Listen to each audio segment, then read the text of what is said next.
नमस्कार, स्वागत है आपका एनबी न्यूज में और मैं हूं आपके साथ रुचिका रावत और आप देख रहे हैं उत्तराखंड स्पेशल बुलेटिन अपनों उत्तराखंड। टिहरी में 3 दिवसीय घंटाकर्ण गजा महोत्सव में सीएम पुष्कर सिंह धामी पहुंचे। सीएम पुष्कर सिंह धामी ने कहा कि सरकार ने नकल विरोधी कानून बनाकर 3 साल में 23,000 युवाओं को नौकरी दी है, जबकि 100 से अधिक नकल माफियों को जेल भेजा है। उन्होंने कहा कि पर्यटन की दृष्टि से गजा और घंटाकर्ण मंदिर अत्यंत महत्वपूर्ण स्थल है। इस क्षेत्र के विकास के लिए सरकार हर संभव सहयोग कर रही है। वहीं महोत्सव के आयोजन से यहाँ पर विकास की एक नई नींव पड़ रही है, जो ऐतिहासिक समृद्ध संस्कृति को आगे बढ़ाने का सराहनीय प्रयास है। वहीं मंगलवार को अटल उत्कृष्ट इंटर कॉलेज गजा में आयोजित घंटाकर्ण महोत्सव में सीएम पुष्कर सिंह धामी ने दीप प्रज्वलित कर शुभारंभ किया।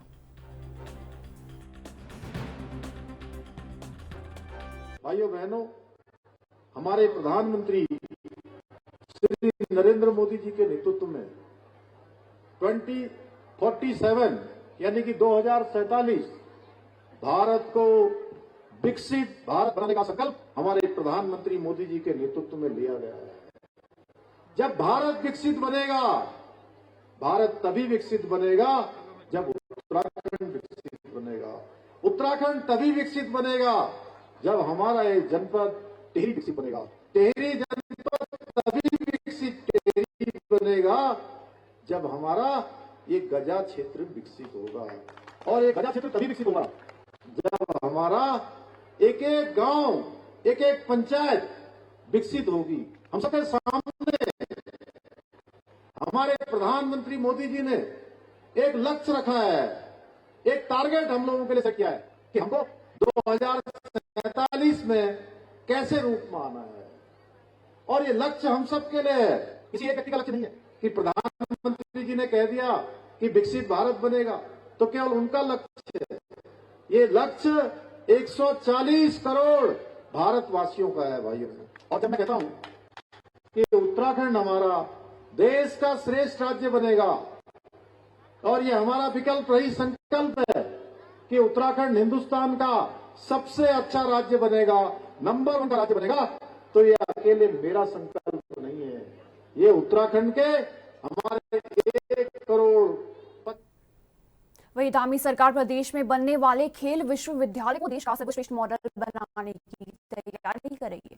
वही संबंध में खेल निदेशालय स्थित सभागार में अधिकारियों के साथ बैठक में खेल मंत्री रेखा आर्या ने इसके निर्देश दिए। बैठक में खेल मंत्री रेखा आर्या ने कहा कि देश में जितने भी खेल विश्वविद्यालय स्थित हैं, उन सभी का वर्किंग मॉडल, उनके कोर्स और स्टाफ स्ट्रक्चर का अध्ययन करके प्रदेश में खेल विश्वविद्यालय का बेस्ट मॉडल तैयार किया जाए। वही खेल मंत्री रेखा आर्या ने कहा कि खेल विश्वविद्यालय में जितने पदों की आवश्यकता है, इस बारे में शासन से जल्द अनुमति ली जाए। उन्होंने अधिकारियों को विश्वविद्यालय के कोर्सों को मान्यता दिलाने के लिए यूजीसी के साथ भी पत्राचार करने के निर्देश दिए। वही खेल मंत्री ने बताया कि खेल विश्वविद्यालय के प्रस्ताव पर केंद्रीय स्तर पर वन विभाग को जो आपत्ति थी, उसका निवारण किया जा रहा है। उन्होंने अधिकारियों को इस दिशा में तेज कार्रवाई करने के भी निर्देश दिए, जिससे आगामी 29 अगस्त को राष्ट्रीय खेल दिवस पर विश्वविद्यालय का शिलान्यास किया जा सके।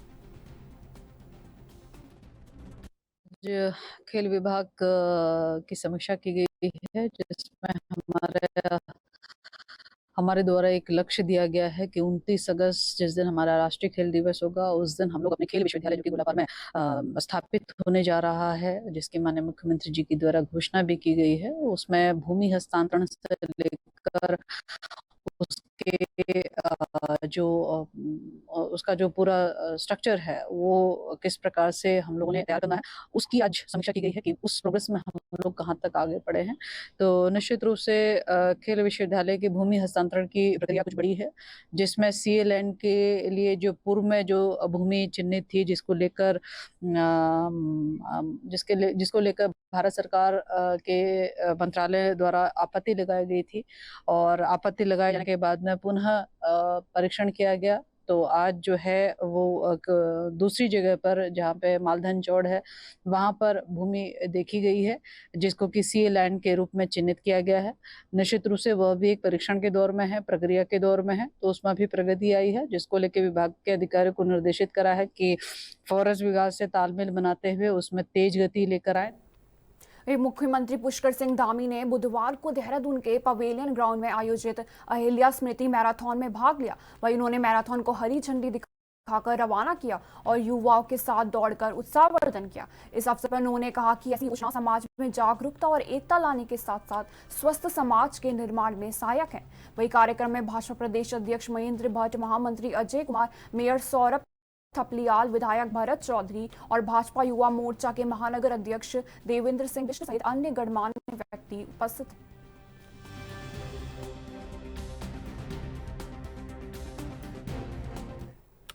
वहीं केंद्रीय राज्य मंत्री अजय टम्टा ने उत्तराखंड में केंद्र पोषित विकास योजना की जानकारी दी। उन्होंने बताया कि दिल्ली देहरादून एक्सप्रेसवे जो 210 किमी लंबा और 12,000 करोड़ की लागत से बन रहा है, मध्य 2025 तक पूर्ण रूप से चालू हो जाएगा। वहीं इससे दिल्ली से देहरादून की यात्रा का समय 6.5 घंटे से घटकर 2.5 घंटे का रह जाएगा। इसके अतिरिक्त ऋषिकेश बाईपास और गढ़वाल कुमाऊं को जोड़ने वाली सड़कों को 2 लेन निर्माण की योजना से जोड़ा जाएगा।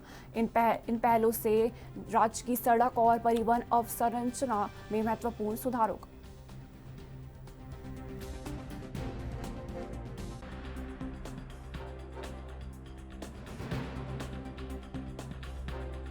दिल्ली देहरादून का हम जल्दी ही हम उसको माननीय प्रधानमंत्री जी के मार्गदर्शन में जो बन के तैयार हुआ, गडकरी जी के आदेश के अनुसार उसको हम बहुत जल्दी उसको खोलने वाले हैं, जिसमें हमारा 2-2.5 घंटे में लोग पहुंच जाएंगे देश की राजधानी से हमारे प्रदेश की राजधानी में। मगर उसके बाद ये जो प्रेशर होगा वो भी एक समस्या रहेगा, तो इसके लिए भी हम एक बाईपास मसूरी के लिए दे रहे हैं। ऐसे ही पूरे देहरादून के अंदर करीब 52 किलोमीटर का रिंग रोड की DPR की भी काम चल रहा है, जिसमें 12 किलोमीटर हम सैंक्शन कर रहे हैं। ऐसे ही यहाँ से 4 धाम जाने वाले लोगों के लिए समस्या रहेगी, तो इसलिए नेपाली फार्म से लेकर के नटराज चौक और नटराज चौक से लेकर के टी वाला ढाल वाला पॉइंट तक हमारी DPR रेडी है, हम उस पर भी काम कर रहे हैं। ऐसे ही जो हमारे 4 धाम के साथ साथ हमारे मानसखंड के रोड हैं, जो हमारा काठगोदाम से लेकर के जोलीकोट होते हुए, भवाली होते हुए, अल्मोड़ा, रानीखेत, मछखाली, दौराहाट, चकोटिया होते हुए उसको कर्णप्रयाग, उसको भी 2 लेन कर रहे हैं। उसके 2 लेन पे काम चल रहा है। कैची का जो समस्या है, कैची के देहरादून से भाजपा संगठन को लेकर एक बड़ी खबर सामने आई है। प्रदेश अध्यक्ष महेंद्र भट्ट का कार्यकाल समाप्त हो चुका है, लेकिन वे अब पद पर बने हुए हैं। इस बीच पार्टी में नए अध्यक्ष पद के लिए दावेदारों की हलचल तेज हो गई है। कई वरिष्ठ नेता शीर्ष नेतृत्व से मुलाकात कर चुके हैं, वही दावेदारी पेश कर रहे हैं। मौजूदा अध्यक्ष महेंद्र भट्ट ने कहा है कि सभी को अपनी दावेदारी का अधिकार है और शीर्ष नेतृत्व जो भी फैसला करेगा वो सभी को मान्य होगा। उन्होंने कहा कि भाजपा एक अनुशासित पार्टी है।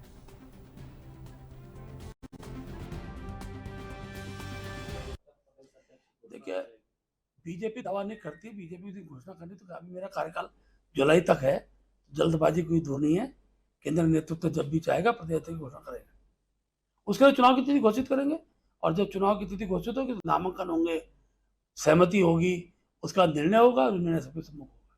कुछ नए नाम आए हैं, नाम तो कार्यकर्ता अपनी दावेदारी कर सकते हैं, लेकिन ये चर्चा वाले नाम नहीं है। जब नामांकन होगा, नामांकन के बाद ही चीजें तय होंगी कितने लोग।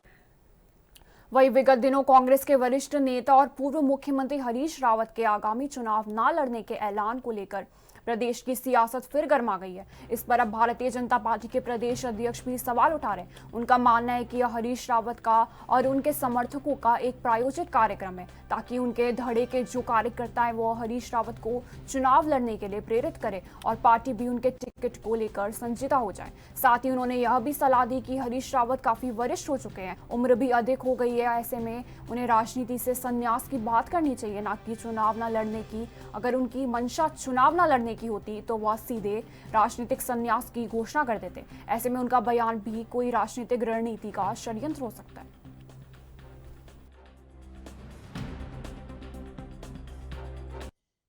देखिए, जिसको चुनाव नहीं लड़ना होता वो आक्रोशमक भी आ नहीं सकता है। उनके आक्रोश में आने का कारण यही है कि वो बोल कुछ और रहे, करेंगे कुछ और जो व्यक्ति 2-2 स्थानों चुनाव लड़ने की महत्वाकांक्षा रखता हो, वो व्यक्ति आज ये कहे कि मैं चुनाव नहीं लड़ रहा हूँ, इस बात का आशय है कि कांग्रेस के अंदर वो एक ऐसी टीम खड़ा करना चाहते जो कहें हरीश रावत जी आप चुनाव लड़ो, ना के पीछे हाँ की अपेक्षा वो चाहते हैं। और इसलिए मैंने कहा कि व्यक्ति चुनाव न लड़ना ये शब्द नहीं होता है।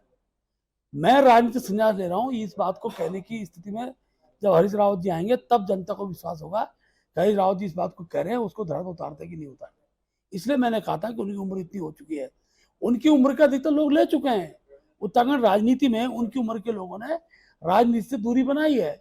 इसलिए मैंने एक वरिष्ठ नेता के नाते, कांग्रेस के हमारे प्रदेश के मुख्यमंत्री रहे, कांग्रेस वरिष्ठ नेता रहे हैं, उनको भी थोड़ा अब हिम्मत दिखाकर राज्य के हित में दल से ऊपर उठकर विचार करना चाहिए।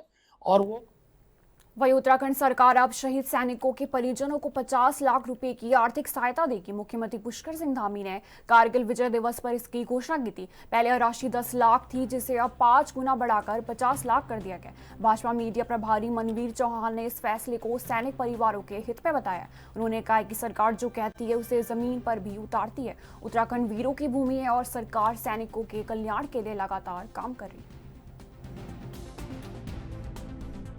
कि हमारे भारतीय जनता पार्टी की सरकार और हमारे मुख्यमंत्री माननीय पुष्कर सिंह धामी जी जो भी घोषणाएं करते हैं, जो जनता से वादा करते हैं, उसको पूरी तरह से उस वादे को निभाने का काम भी करते हैं। और उत्तराखंड राज्य वीरों की भूमि है। यहाँ से अनेकों सैनिक देश के लिए अपना उन्होंने बलिदान दिया है और वीर भूमि के नाम से हमारा प्रदेश जाना जाता है। और आदरणीय मुख्यमंत्री ने जिस प्रकार से पिछले उसमें उन्होंने घोषणा करी थी कि जो हमारे उत्तराखंड के देश के लिए जो सैनिक बलिदान होते हैं, उनकी जो 10 लाख की उनको राशि दी जाती थी, उस राशि को 5 गुना बढ़ाने का उन्होंने घोषणा की थी। और उस घोषणा को मूर्त रूप देने का काम आदरणीय मुख्यमंत्री ने किया है। तो निश्चित रूप से इससे जो हमारे प्रदेश के जिन्होंने देश के लिए अपना बलिदान दिया है, उनके सम्मान के लिए जो काम किया गया है, ये बहुत ही सराहनीय है। और सेना में जिस प्रकार से हमारे प्रदेश का योगदान रहा है और निरंतर रूप से उसमें भी एक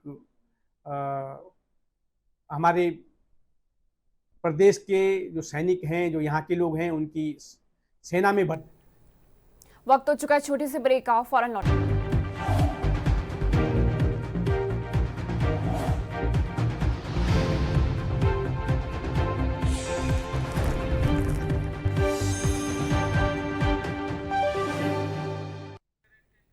ब्रेक के बाद स्वागत है आपका। वही विधानसभा अध्यक्ष ऋतु भूषण खंडूरी ने सीएम पुष्कर सिंह धामी द्वारा कोटद्वार के लिए की गई घोषणाओं के लिए उनका आभार व्यक्त किया। विधानसभा अध्यक्ष ऋतु भूषण खंडूरी ने कहा कि कोटद्वार के विकास के लिए मुख्यमंत्री ने कुछ महत्वपूर्ण घोषणाएं की हैं जो जल्द धरातल पे उतरेंगी। साथ ही उन्होंने कहा कि कोटद्वार की जो भी मूलभूत समस्याएं हैं उनका धीरे धीरे दूर करने का प्रयास किया जा रहा है। एक तो देखिए, हमारा जो मवाकोट कलाल घाटी वाला एक पुल है वो हम उस पर लगे हुए हैं। थोड़ा सा उसमें हमें फॉरेस्ट के क्लियरेंसेस चाहिए, बहुत बड़ा इशू नहीं है और वो मिल जाएगा।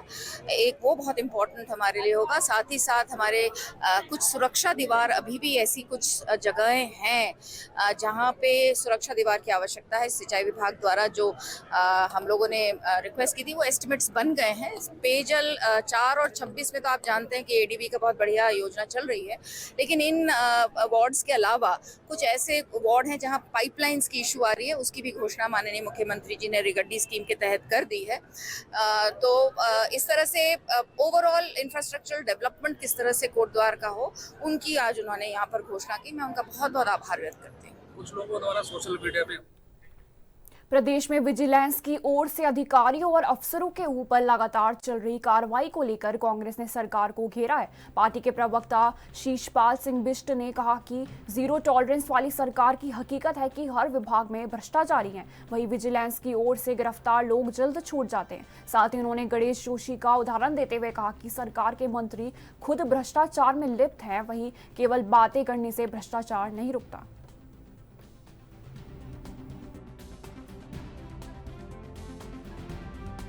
देखिए, जीरो टॉलरेंस की सरकार की हकीकत जो है उसके दांवों से ही खुलती है। लगातार अगर भ्रष्टाचारी पकड़े जा रहे हैं तो इसका मतलब है कि हर विभाग में भ्रष्टाचार चरम पे है। भ्रष्टाचार को सरकार रोक क्यों नहीं पा रही है? और जो भ्रष्टाचारी विजिलेंस के द्वारा गिरफ्तार किए जा रहे हैं वो आप देखिए बहुत जल्दी छूट जा रहे हैं, फिर अपने विभागों में पूर्व की भांति काम कर रहे हैं। तो आज अगर जो है ये स्थिति है तो ये क्यों है, ये प्रदेश की जनता जानना चाहती है। और केवल बातें करने से भ्रष्टाचार नहीं रुकेगा, क्योंकि सरकार के मंत्री हो चाहे बड़े अधिकारी हो, सबके सब भ्रष्टाचार में लिप्त हैं। गणेश जोशी इसका जो है उदाहरण है। उन पर विजिलेंस ने जांच की अनुमति मांगी, लेकिन प्रदेश सरकार ने अनुमति नहीं दी। जब तक आप भ्रष्टाचार को इस तरीके से संरक्षण देंगे, निश्चित तौर पर जो है तब तक भ्रष्टाचार जो है पल्लवित और पुष्पित होता रहेगा। वहीं उत्तराखंड में चारधाम यात्रा के दौरान कोविड-19 के बढ़ते मामलों के मद्देनजर भाजपा विधायक विनोद चमोली ने सरकार की तैयारियों पर भरोसा जताया। उन्होंने कहा कि सरकार ने कोविड-19 से निपटने के लिए पूरी तैयारी की है, लोगों को घबराने की आवश्यकता नहीं है। विधायक ने श्रद्धालुओं से अपील की है कि वे यात्रा के दौरान सोशल डिस्टेंसिंग का पालन करें और स्वास्थ्य संबंधी किसी भी समस्या के लिए तुरंत डॉक्टर से संपर्क करें।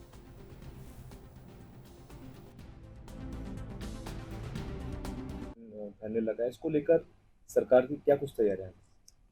देखिए, सभी जगह अलर्ट जारी कर दिया गया है और अस्पतालों में भी ऑक्सीजन की आपूर्ति रहे। कुछ कोविड के लिए कोई अलग से व्यवस्था बने, क्वारंटाइन करने की भी बात है। तो जो भी प्रोटोकॉल्स हैं कोविड के, वो सब फॉलो किए जाने शुरू हो गए हैं और हम लोग सतर्क हैं। हालांकि भी ऐसा कोई बड़ा मामला सामने नहीं आया है और ये भी माना जा रहा है कि इसका प्रभाव उतना अधिक नहीं होगा, यदि होता भी है। लेकिन उसके बावजूद हमारे लिए अलर्ट पर रहना जरूरी है और हम लोग इसके लिए अलर्ट जारी कर चुके, हम लोग सतर्क हैं। चारधाम के लिए क्या वो है, कुछ गाइडलाइन जारी है? मेरा ये भी मानना है कि चारधाम यात्रा में जो लोग आ रहे हैं वो थोड़ा सा डिस्टेंस बना के रखें और जो कोविड के प्रोटोकॉल्स हैं अभी से उनको फॉलो करना शुरू कर दें। ऐसा तो नहीं।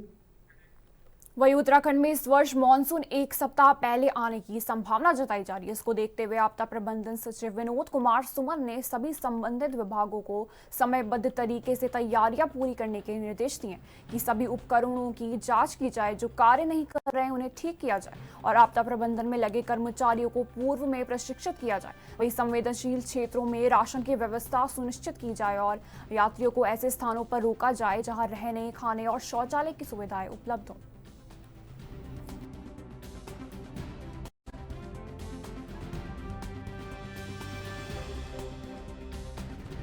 देखिए, मानसून का हम स्वागत करते हैं। मानसून सत्र इस बार समय से थोड़ा पहले आने की संभावना है। उसके लिए आपदा प्रबंधन विभाग द्वारा माननीय मुख्यमंत्री जी के निर्देश पर जो विभाग संबंधित हैं सबके साथ कई बार बैठकें की जा चुकी हैं। जैसे नालियों की सफाई के लिए निर्देश सबको दिए जा चुके हैं। आपदा से राहत बचाव करने के लिए, आपदा से फेस करने के लिए जो उपकरण हैं हमारे लिए, उसको सभी को सत्यापन करने के लिए निर्देश दिए गए हैं कि सभी उपकरणों को देख लें, अगर सभी को संचालन करने का विधिवत अभ्यास करा लें। अगर किसी उपकरण में कोई खराबी है तो इसको ठीक करा लें, सभी को ट्रेन कर लें उपकरण के बारे में। कहीं रास्ते बंद होते हैं तो उसको देख लें वहाँ पर।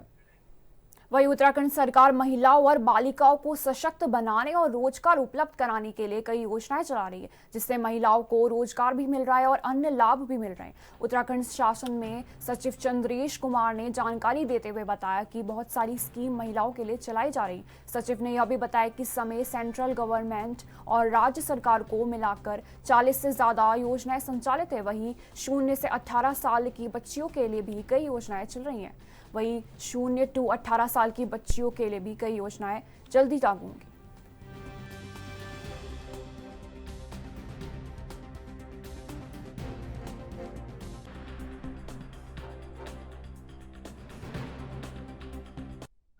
सरकार की तरफ कौन सी स्कीम अभी चलाई जा रही है और आगे सरकार की क्या योजना है? बहुत सारी स्कीम चलाई जा रही हैं हमारी सेंट्रल गवर्नमेंट की। इस समय सेंट्रल गवर्नमेंट और राज्य सरकार को मिला के अगर देखें तो 40 से ज्यादा हमारी योजनाएं संचालित हैं, जिसमें हम जो 0 to 18 ईयर्स के बालक बालिकाओं को के लिए योजनाएं चला रहे हैं। इसके अलावा परित्यक्ता, निराश्रित, अनाथ जो महिलाएं हैं उनके लिए हमारी विशेष योजनाएं संचालित की जा रही हैं।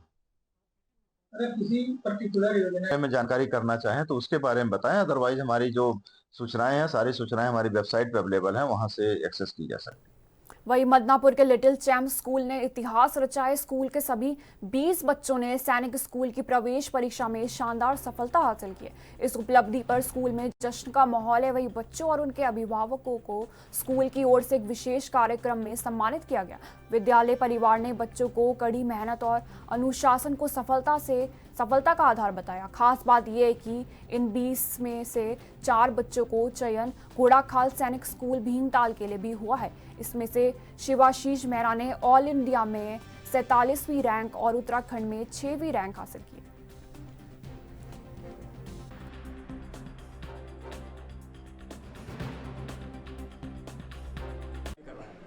इसकी तैयारी में कहीं ना कहीं बच्चों का और बच्चों के माँ बाप का साथ में जो है स्कूल का सबका सहयोग है। सबसे पहली बात मैं आज के गार्जियन से एक जो है निवेदन करना चाहती हूँ कि वो अपने बच्चों को मोबाइल से दूर रखें। ये बच्चे अगर आप इनकी जो है इतने आगे पहुँचने का जो रीज़न है, ये 10-10 घंटा पढ़ाई करते हैं। इनकी जो रीजनिंग जो टाइमिंग है 4 घंटे की इनकी मैथ्स की क्लासेस, उसके बाद हर सब्जेक्ट को 2-2 घंटा देना। तो कहीं ना कहीं पेरेंट्स भी सपोर्ट करता है और हम भी इनके पीछे जो हमें दिखता है कि इस बच्चे में टैलेंट है, तो हम पेरेंट्स से डिस्कस करते हैं, फॉर्म भरवाते हैं कि बच्चा आगे जाए। तो इसमें जो है केवल एक हम सोचें कि हमारा स्कूल का ही हाथ है, माँ बाप का, बच्चों का और सबके सहयोग से ये हुआ है। इसके लिए मैं सारे क्षेत्रवासियों से निवेदन करती हूँ कि आप भी अपने बच्चों के लिए इस तरह का आगे कैरियर जो है चुनें और बच्चों को आगे पार्टिसिपेट कराएं। जी, मेरा नाम धीरज मेहता है और मैं यहाँ पर लिटिल चैम्पियन स्कूल में जो है एज अ मेंटोर यहाँ पर हूँ पिछले काफ़ी समय से। तो अभी जो है हमारे इस स्कूल से जो है एक इतिहास रचा गया है, जिसमें जो है सैनिक स्कूल घोड़ाखाल में ही जो है 4 बच्चों का जो है 100% चयन है, जिसको हम बोलते हैं कि जो है 300 नंबर का यहाँ पर जो है सैनिक स्कूल 6 क्लास का पेपर होता है, जिसमें जो है 250 से ऊपर तो हमारे पास यहाँ पर 20 से ज़्यादा बच्चे हैं, 250 से ऊपर, लेकिन सिलेक्शन उसी का होगा जिसके जो है 275 से ऊपर 275 से ऊपर नंबर आए हैं। जिसमें हमारा एक 6 क्लास का शुभांकर मेहरा है, जिसका राष्ट्रीय मिलिट्री स्कूल, जब मैं आपसे लास्ट टाइम मिला था तो राष्ट्रीय मिलिट्री स्कूल अजमेर में उसका चयन हो चुका है और उसने जो है सैनिक स्कूल घोड़ाखाल की परीक्षा में 281 नंबर लेके आया है और जो है पूरे उत्तराखंड में जो है उसकी रैंक जो है 13 रैंक है। और फिर एक और बच्चा मेरे साथ यहाँ पर है, रितेश बिष्ट, इसने जो है 285 मार्क्स 300 में से, और इसकी जो उत्तराखंड में रैंक है वो है हमारी 6th रैंक है पूरे उत्तराखंड में। रितेश बिष्ट है, मैं little champion senior secondary school में पढ़ता हूँ। मेरे पिताजी का नाम मिस्टर दुर्लभ सिंह बिष्ट है और माताजी का नाम मिसेस दीपा बिष्ट है। और मैंने इस बार सैनिक स्कूल घोड़ाखाल का एग्ज़ाम निकाला है विद 285 मार्क्स आउट ऑफ 300 और उत्तराखंड में मेरी 6th रैंक है। मैं एक दिन में अराउंड 8 to 10 आवर्स पढ़ता था, जिसमें मेरे लिए हर एक सब्जेक्ट के लिए पर आवर देता था शेड्यूल के हिसाब से। जैसे कि मैं मैथ्स को 4 आवर्स देता था और बाकी के 3 सब्जेक्ट को 2-2 घंटे देता था हर रोज़, कैसे भी करके। मेरे को जितने भी लिटिल चैम्पियंस स्कूल के जितने भी टीचर्स हैं उन सब ने, मेरे मेंटर धीरज सर और जो भी मेरे से साथ मेरे को पढ़ाते थे, उन सभी ने मेरी बहुत हेल्प।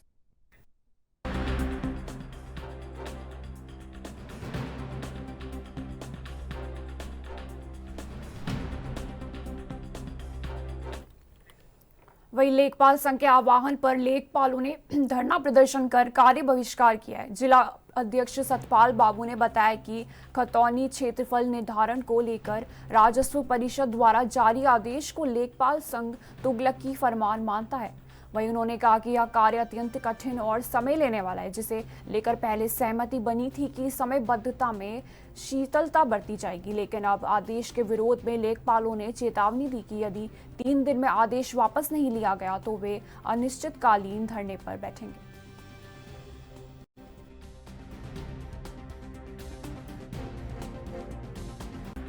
लेखपाल संघ के आह्वान, क्रांतिकारी के आह्वान पर जो 19 अप्रैल को पत्र जारी हुआ था, जैसे कि पूरे उत्तराखंड के मैदानी जनपदों में खतौनी में हिस्सा तस्दीक अनुसंधान कार्य चल रहा है, तो उसमें कुछ तगलकी फरमान जारी कर दिए गए, जैसे कि जो काम होना है कम से कम 4-5 साल में कि 2 महीने में निपटा दो। तो उस तुगलकी फरमान के विरोध में ये किया गया। हमें तो आवश्यक संसाधन दिए गए। दूसरी जो तुगलकी समय सीमा निर्धारित करके 2 महीने में निपटा दो, जबकि ये काम कम से कम 4-5 साल में निपट सकता है जो ढंग से। उसमें जो पुराना अभिलेख है। फिलहाल मेरे साथ इस बुलेटिन में इतना ही। बने रहे एनबी न्यूज। है।